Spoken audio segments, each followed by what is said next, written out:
Welcome to MindBlend. What if I told you that you've been manipulated without even realizing it? These tactics are so subtle you may have fallen for them without a second thought. Today we're exposing the 7 most common manipulation tricks and how to make sure they never work on you again. Manipulation isn't rare. It's a calculated strategy to control your actions, thoughts, and feelings. It hides in relationships with partners, family, friends, and colleagues, preying on your empathy and desire for harmony.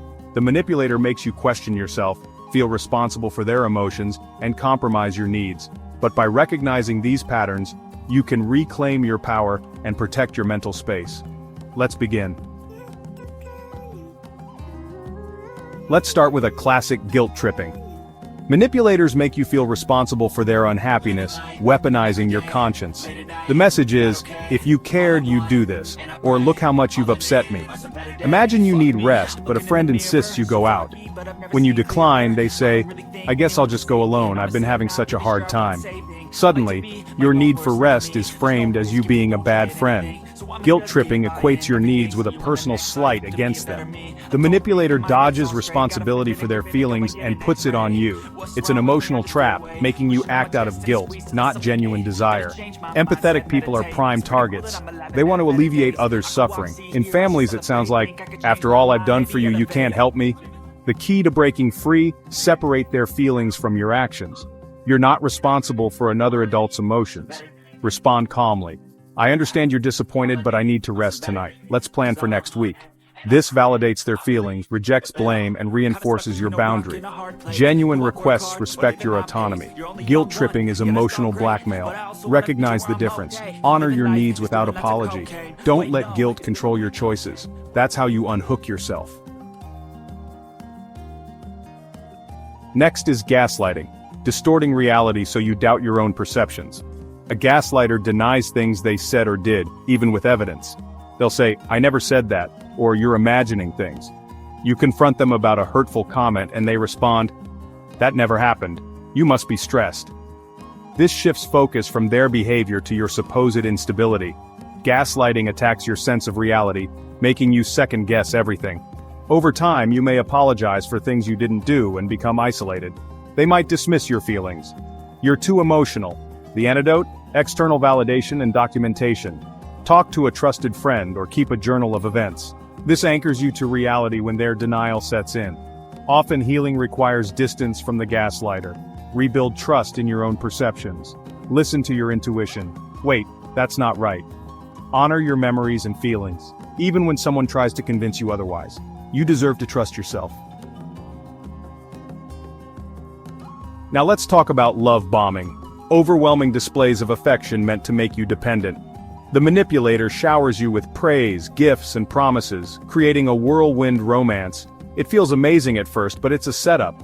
Once you're hooked, the affection fades, replaced by criticism or withdrawal. You start chasing that initial high, walking on eggshells to please them. Love bombing hijacks your brain's reward system, making you crave their approval. The red flag. Speed and intensity. Healthy relationships build gradually.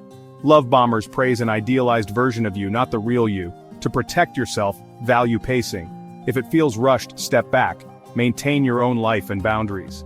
A healthy partner respects your need for space. A manipulator gets agitated. True love is steady, not overwhelming. Be wary of anyone selling a fairy tale. Real affection is consistent, not a performance. Don't let a Trojan horse of affection sneak manipulation into your life. Insist on mutual respect and genuine connection. If it feels too good to be true, pause and reflect. Protect your heart by trusting your instincts. You deserve real, lasting love. The silent treatment, manipulation by absence. It's not just cooling off, it's a calculated refusal to communicate, used to punish and control. The manipulator ignores you, creating anxiety and distress. You're left wondering what you did wrong, desperate to break the silence. This is their goal, to make you submit and apologize, even if you're not at fault. Over time, you stop bringing up issues to avoid being ignored.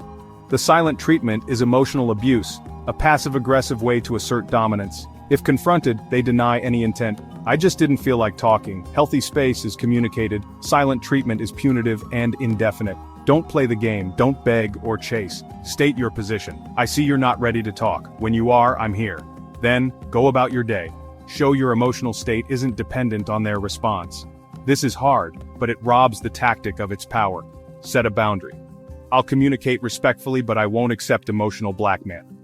Refuse to be punished into submission. Your peace is not negotiable. The silent treatment only works if you let it. Stand firm in your self-worth. You deserve respect, not punishment. Next, the manipulator plays the victim. They always cast themselves as the wronged party, never taking responsibility. Their suffering becomes a tool to gain sympathy and avoid accountability. Confront them about being late, and suddenly you're the bad guy for kicking them while they're down. This tactic works because we're wired for compassion, but it's a shield to deflect criticism and keep you from holding them accountable. For chronic manipulators, every story circles back to how they were wronged. It's always someone else's fault. To counter this, stick to the facts while offering empathy. I'm sorry you're stressed, but we agreed to meet at 7. I need you to be on time. Acknowledge their feelings, but don't let it derail your point. Be willing to be the bad guy in their narrative if it means holding your boundaries. Don't rescue them from consequences. True compassion means demanding accountability, not enabling bad behavior. Respect yourself enough to expect responsibility. Manipulation thrives on your guilt. Don't let it. Stand firm, even if they try to make you feel heartless. Your boundaries matter. Manipulators create false urgency to rush your decisions. This is a limited time offer, or, if you don't decide now, you'll miss out.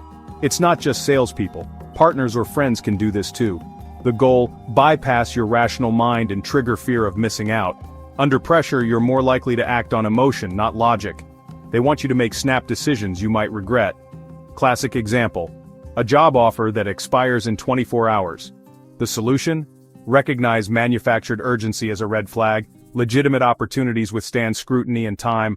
Pause. Say, I need time to think. If they push back, that's your confirmation you're being manipulated. A respectful person gives you space to decide. Create distance, calm down, and consult someone you trust. Never let anyone rush you into big decisions. Your timeline is your own. Anyone who tries to steal it is looking out for themselves, not you. Protect your right to choose. Finally, let's talk about lying by omission. Selective truth. The manipulator tells a technically true story but leaves out crucial details. You're led to a conclusion that benefits them, while they claim, I never lied. It's hard to call out because they haven't fabricated events, just hidden the context. Example: a colleague says the boss tore into me for no reason, but omits their own mistakes. In relationships, a partner might mention a quick coffee with an ex, omitting weeks of secret texts. This tactic exploits your trust and assumption of good faith. Manipulators curate reality to control your perception. To defend yourself, become a critical listener. Ask clarifying questions when a story seems too simple or self-serving. Trust your intuition. If something feels off, it probably is. Honesty isn't just about not lying, it's about sharing the whole picture. If someone consistently omits key facts, you can't trust their narrative. Seek the missing pieces or recognize the pattern. Protect yourself by demanding transparency. We've uncovered 7 common manipulation tactics designed to control and confuse. Recognizing them is your first defense. Understanding why they work helps you build resilience. This knowledge isn't to make you paranoid, it's to make you powerful. You can choose to set boundaries and demand respect. It takes courage, but your mental peace is non-negotiable. Each time you spot a tactic and respond differently, you reclaim your autonomy. You deserve relationships built on respect and honesty. Thanks for watching. Until next time, take care of your mind.